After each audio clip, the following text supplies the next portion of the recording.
అందరికీ నమస్కారం. నేను ప్రజాపతి. ఈరోజు మనం సినిమాకి కథ ఎలా రాయాలి అనేది తెలుసుకుందాం.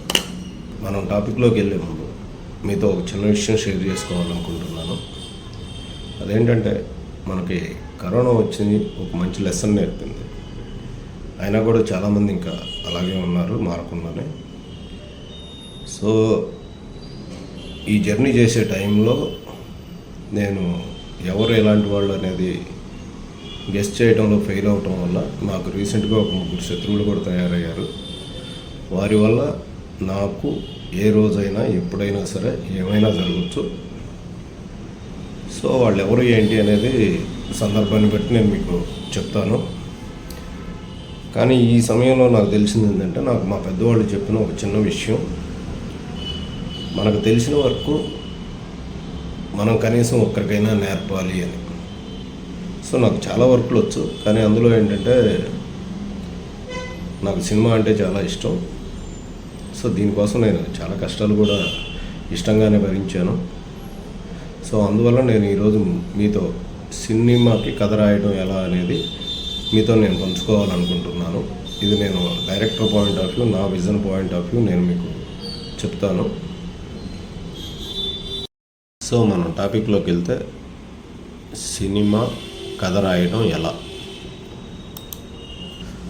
మనం కథ రాసుకునేటప్పుడు రూల్స్ అండ్ రెగ్యులేషన్స్ అంటూ ఏమీ ఉండవు. వినటానికి బాగానే ఉంటుంది, ఎందుకంటే మనకు రూల్స్ అండ్ రెగ్యులేషన్స్ లేకపోతే చాలా ఇష్టంగా ఉంటుంది మనం వర్క్ చేయాలన్నా దేనికైనా. కానీ మనం కథ రాసుకునేటప్పుడు రూల్స్ అండ్ రెగ్యులేషన్స్ పాటించకపోయినా ఇబ్బంది లేదు. కానీ మనం మేకింగ్లోకి వెళ్ళేటప్పటికి కొన్ని రూల్స్ అండ్ రెగ్యులేషన్స్ పాటిస్తే మనకి మేకింగ్లో ఎటువంటి ఇబ్బంది లేకుండా చాలా ఈజీగా ఉంటుంది. మేకింగ్ చేసేటప్పుడు మనం చాలామంది వ్యక్తులతో వర్క్ చేస్తూ ఉంటాం, ఒత్తిడిలో కూడా ఉంటాం. కానీ మనం ఏమీ మర్చిపోకుండా ఉండాలి అన్న కొన్నింటిని మనం ఫాలో అయితే మనం అనుకున్న విధంగా చేయగలుగుతాం. సో దానికోసం ముందుగా మనం స్టెప్ బై స్టెప్ వెళ్దాం. ముందుగా కథ ఎలా రాయాలి దాని గురించి ఇప్పుడు క్లియర్గా తెలుసుకుందాం. మనం ముందుగా ఏదో ఒక కథ అనుకుందాం. ఏదో ఒక కథ అనే బదులు ఇప్పుడు ఇంతకుముందు నేను చెప్పిన టాపిక్నే దాన్నే మనం టాపిక్గా మార్చుకుందాం. టాపిక్ కథ ఏంటంటే, ఒక వ్యక్తికి ప్రాణహాని ఉంది, అతను వారి చేతుల్లో అయినా చనిపోవచ్చు, లేదా వారు పెడుతున్న ఇబ్బందిని భరించలేక అతనైనా చనిపోతాడు. అప్పుడు అతనికి గతంలో పెద్దలు చెప్పిన మాటలు గుర్తుకొస్తాయి. వారు చెప్పిన మాట ఏంటంటే, మనకు తెలిసిన పనిని మనం చనిపోయేలోపు ఎవరికైనా ఒక్కరికైనా నేర్పాలి అని. అందువలన అతను కూడా తనకు తెలిసిన పనిని వేరే ఎవరికైనా నేర్పాలి అనుకుంటాడు. దానికోసం అతను ఏం చేశాడు అనేదే మన కథ. ఒక్కొక్కరి ఆలోచన ఒక్కొక్క విధంగా ఉంటుంది. ఎవరి ఆలోచన ఎలా ఉన్నా వారి ఆలోచనలకు తగ్గట్టు రాసుకునే విధానం ఉంటుంది. సో అలా రాసుకునే దానికి ఇప్పుడు మనం చెప్పుకోబోతున్న అన్నీ ఫాలో అయితే షూటింగ్ టైంలో ఈజీగా ఉంటుంది. కనుక ఈ కథను నా ఆలోచనల ప్రకారం నేను మారుస్తున్నాను. నా ఆలోచనలో నేను మారుస్తున్న కథ ఏంటంటే, కొందరు రౌడీలు ఒక అతన్ని చంపడానికి వెంటపడుతూ ఉంటారు. వాళ్ళ నుండి తప్పించుకోవడానికి అతను కూడా పరిగెత్తుతూ ఉంటాడు. అయినా వాళ్ళు అతన్ని పట్టుకొని అతను చంపబోతూ ఉండగా సడన్గా నిద్రపోతున్న వ్యక్తి నిద్ర లేస్తాడు. అంటే ఇది కళ.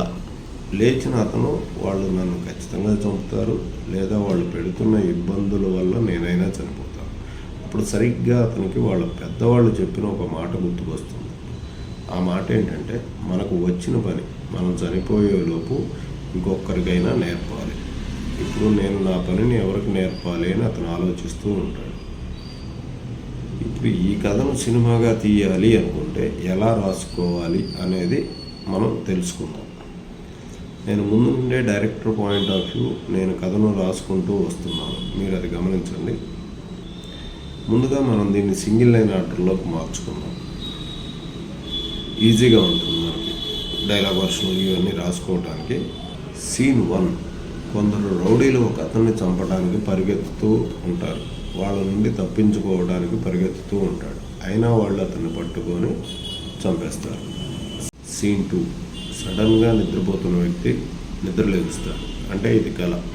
లేచిన అతను వాళ్ళు నన్ను ఖచ్చితంగా చంపుతారు, లేదా వాళ్ళు పెడుతున్న ఇబ్బందుల వల్ల నేనైనా చనిపోతాను. సరిగ్గా అప్పుడు అతనికి వాళ్ళ పెద్దవాళ్ళు చెప్పిన మాట గుర్తుకు వస్తుంది. సీన్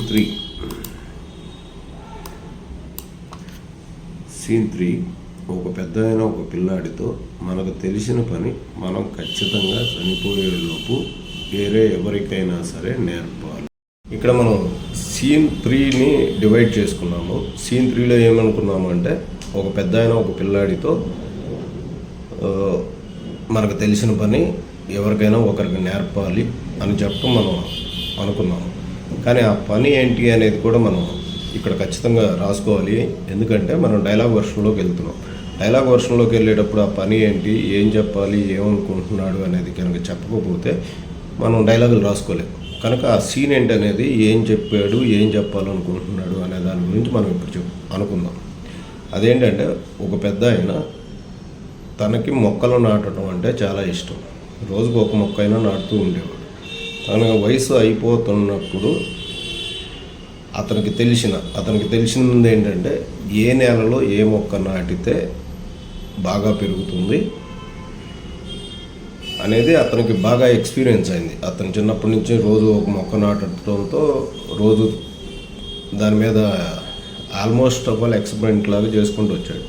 సో అప్పుడు ఆయనకి పూర్తి నాలెడ్జ్ వచ్చింది, ఏ నేలకి ఏ మొక్క అయితే బాగుంటుంది, అది ఎంత సారవంతంగా పెరుగుతుంది, ఎలా ఫలాలను ఇస్తుంది అనేది బాగా తెలుసు. ఆ తెలిసిన వర్క్ని ఎవరికైనా నేర్పాలి అనుకుంటే అప్పుడు వాళ్ళ మనవడు నేనే నేర్చుకుంటాను అంటాడు. సో దాన్ని మనం సీన్ 3 కింద రాసుకుందాం. సో దాని డైలాగ్ వర్షన్ రాసుకునేటప్పుడు మనకు ఈజీగా ఉంటుంది. Scene 2A. చావు ఖచ్చితం కనుక తనకు వచ్చిన వర్క్ ఎవరో ఒకరికి నేర్పాలి, అది ఎలా చేయాలి అని ఆలోచిస్తూ ఉండటం. ఈ కథను నేను ఇప్పుడు 3 సీన్లుగా డివైడ్ చేశాను. అందులో కూడా 1, 2, 2Aగా డివైడ్ చేయడం జరిగింది. 2 and 2A అలా ఎందుకు చేశాను అంటే, స్క్రీన్ ప్లేలో మనకు ఈజీగా ఉండడం కోసం 2 సీన్ని డివైడ్ చేశాను. ఈ సీన్ మధ్యలో ఒక చిన్న ఫ్లాష్ బ్యాక్ లాగా ఒక సీన్ వస్తుంది. దానికోసం 2 సీన్లుగా మనం డివైడ్ చేసుకున్నా కూడా షూటింగ్ చేసేటప్పుడు ఒకే సీన్గా షూట్ చేసుకుంటాం. సో మనం ఈ కథను సింగిల్ లైన్ స్క్రీన్ ప్లే ఆర్డర్లో రాసుకున్నాము. ఇప్పుడు ఈ సీన్స్కి మనం యాక్షన్ అండ్ డైలాగ్ రాయటం ఎలాగో తెలుసుకుందాం. ఇక్కడ నేను మీకు రైట్ సైడ్లో చూపించినట్టుగా ఒక వైట్ పేపర్ మీద 2 పార్ట్లుగా లెఫ్ట్ అండ్ రైట్గా డివైడ్ చేసుకుంటాం. ఇలా ఎందుకు డివైడ్ చేసుకుంటున్నామంటే, మనం డైలాగ్ వర్షన్ సపరేట్గా, యాక్షన్ పార్ట్ సపరేట్గా రాసుకోవడానికి ఈజీగా ఉండటం కోసం. సో ఫస్ట్ పేజీ నెంబర్తో స్టార్ట్ చేద్దాం. ఫస్ట్ మనం పేజీ నెంబర్ వేసుకుందాం. ఈ పేజీ నెంబర్లు ఎందుకు వేసుకుంటాము అంటే, మనకి ఎక్కడైనా రేపొద్దున ప్రింట్ తీసినప్పుడు నెంబర్ కౌంటింగ్ అది మిస్ అవ్వకుండా మనకి ఈజీగా తెలియటం కోసం పేజీ నెంబర్ అది మనం వేసుకుందాం. సో దీంట్లో లెఫ్ట్ సైడ్లో టాప్ ప్లేస్లో సీన్, ఏ సీన్ చేస్తున్నాం, ఏ సీన్ రాస్తున్నాం ఏంటి అనే దానికోసం సీన్ నెంబర్ ఎంటర్ చేసుకుందాం. దాని తర్వాత లొకేషన్ ఏదైతే ఎక్కడ షూట్ చేయాలి అనుకుంటున్నామో, ఆ సీన్ ఎక్కడ షూట్ చేస్తే బాగుంటుంది అనుకుంటున్నామో దాన్ని మనం లొకేషన్ ప్లేస్లో రాసుకుందాం. ఇంటీరియర్ ఆర్ ఎక్స్టీరియర్, మనం చేసే షూటింగ్ ఇంటీరియర్లో చేస్తున్నామా, ఎక్స్టీరియర్లో చేస్తున్నామా, సో దాన్ని కూడా మెన్షన్ చేసుకుందాం. సో డే అండ్ నైట్, మనం ఇప్పుడు చేస్తుంది డే టైంలో చేస్తున్నామా, నైట్ టైంలో చేస్తున్నామా. సో డే టైం అయితే డే టైము, నైట్ టైం అయితే నైట్ టైం అని వేసుకుందాం. సేమ్ అదేవిధంగా రైట్ సైడ్లో ఆర్టిస్టుల పేరు డీటెయిల్స్ రాసుకుందాం. ఆర్టిస్టులు, ఆ సీన్లో ఏ ఆర్టిస్టులు ఉన్నారు, ఎంతమంది ఆర్టిస్టులు ఉన్నారు అనేది మనకు తెలిసిపోతూ ఉంటుంది. సో అందువల్ల ఏంటంటే ఆర్టిస్టులు ఏంటి అనేది డీటెయిల్స్ మనం రైట్ సైడ్లో రాసుకుందాం. తర్వాత కిందకు వచ్చేటప్పుడు మనం సీన్ స్టార్ట్ చేసినప్పుడు లెఫ్ట్ సైడ్లో యాక్షన్ పార్ట్, అంటే మనం సీన్ ఎలా తీయాలి అనుకుంటున్నాము ఏంటి అని యాక్షన్ పార్ట్లో రాసుకుందాం. ఈ యాక్షన్ పార్ట్ కూడా మీకు ఫస్ట్ సీన్ని ఎక్స్ప్లెయిన్ చేస్తాను ఎలా చేద్దాము అనేది.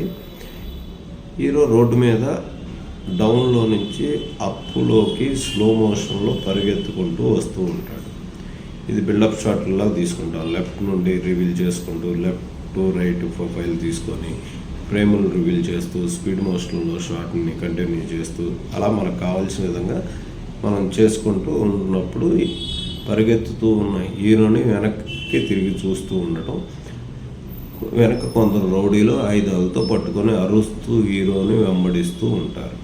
సో ఈ అరుస్తులు ఏమైనా ఉన్నాయి, యాయ్ నాకు పట్టుకుంటారా, ఈ టైప్ ఆఫ్ ఏ డైలాగులు అయితే మనం పెట్టుకోవాలనుకుంటున్నామో అవన్నీ అరుపులు లేదా ఎవరు అరుస్తున్నారో వాళ్ళ పేరు మెన్షన్ చేసుకొని ఆ డైలాగులు మనం రైట్ సైడ్లో పెట్టుకున్నాం. ఆ రైట్ సైడ్లో నేనేం పెట్టాను, యాయ్ పట్టుకుంటారా అని పెట్టాను. అని అరుస్తూ హీరోని వెంటబడుతూ ఉంటారు. ఇది మళ్ళీ హీరో అని అరుస్తూ అనే దగ్గర నుంచి లెఫ్ట్ సైడ్లో రాసుకున్నాను, ఎందుకంటే అది యాక్షన్ పార్ట్లోకి వస్తుంది. హీరోని వెంటబడుతూ ఉంటారు. హీరో వాళ్ళని చూసుకుంటూ పరిగెత్తుతూ ఉంటాడు. ఆ రౌడీలు హీరోకి దగ్గరకు వచ్చి చేతిలో ఉన్న కత్తితో అతని మీదకు దూకుతాడు. ఆ హీరో స్పీడ్గా పరిగెత్తుకుంటూ తప్పించుకుంటాడు. వేగంగా కత్తితో ఉన్న రౌడీ రోడ్డు మీద కొడతాడు. రౌడీ అరుపులు ఛా అనే అదే అరుపులు అని పెట్టుకొని రైట్ సైడ్లో డైలాగ్ రాసుకున్నాం అని అంటూ ఇంకోవైపు కోపంగా హీరో వైపు చూసి వేగంగా లేచి పరిగెత్తుతాడు. హీరో కూడా పరిగెత్తుతూ ఉంటాడు. అప్పుడు ఒక రౌడీ గట్టిగా అరుస్తూ తన చేతిలో ఉన్న కర్రలతో హీరో కాళ్ళ మీద వేసి కొడతాడు. హీరో పడిపోతాడు. అప్పుడు ఆ రౌడీ ముందుకు వచ్చి హీరో మెడ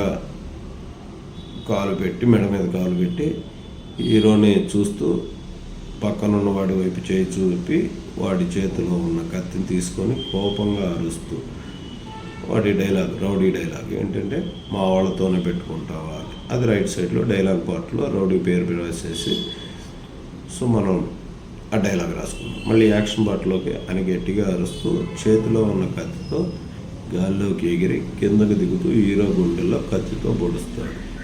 సరిగ్గా అదే సమయంలో సూర్యుడు అస్తమిస్తూ ఉంటాడు. ఆ మొత్తం సీన్ని మనం ఒకే షాట్లో వచ్చేలా తీసుకోవాలి. హీరో నో అని గట్టిగా అరుస్తూ అతని చేతులు అడ్డం పెట్టుకుంటూ హీరో గట్టిగా అరుస్తాడు. సో ఇది సీన్ 1. సో ఇలాగే మిగిలిన అన్ని సీన్లు కూడా నేను డైలాగులు రాశాను. సో డైలాగులు యాక్షన్ పార్ట్ నా విజన్లో నేను మీకు సింపుల్గా అర్థం అవడం కోసం 4 సీన్లకి రాయటం జరిగింది. మీరు ఒకసారి రీడ్ చేయండి.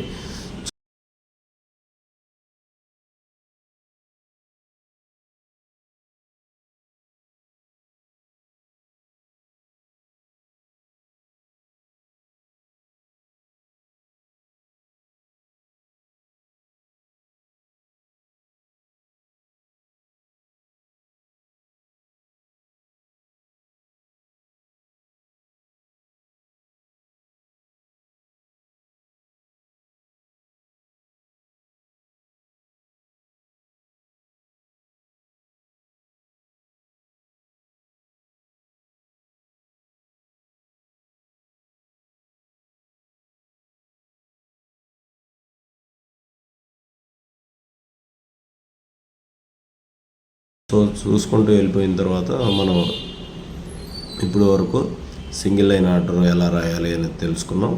తర్వాత డైలాగ్ వర్షను, యాక్షన్ పార్ట్ ఎలా రాయాలి ఏంటి అనేది మనం తెలుసుకున్నాం. సో చాలామంది ఇక్కడతో స్క్రిప్ట్ అయిపోయింది అనుకుంటారు. సో ఇక్కడతో స్క్రిప్ట్ అయిపోలేదు. స్క్రిప్ట్లో డైలాగ్ పార్ట్ వరకే అయిపోయింది. డైలాగ్ పార్ట్, యాక్షన్ పార్ట్ రాసుకున్నాం. దీని తర్వాత మేకింగ్ ఇంకా ఈజీగా ఉండటం కోసం చేయాల్సినవి నేను మీకు సెకండ్ క్లాస్లో ఎక్స్ప్లెయిన్ చేస్తాను. సో ఇది మీకు నచ్చిందని అనుకుంటున్నాను. మీకు స్క్రిప్ట్ రాయటం గురించి ఇప్పుడు నేను చెప్పినంత వరకు అర్థమైందని అనుకుంటున్నాను. ఒకవేళ మీకు ఏదైనా అర్థం కాలేదు అనిపిస్తే కనుక కింద కామెంట్ రూపంలో చెప్పండి, నేను రిప్లై చేస్తాను. సో అదేవిధంగా మీకు నా స్క్రిప్టు నేను చెప్పిన విధానం మీకు నచ్చింది అనిపిస్తే కనుక మీరు కూడా కొంచెం సపోర్ట్ చేయండి. Thank you.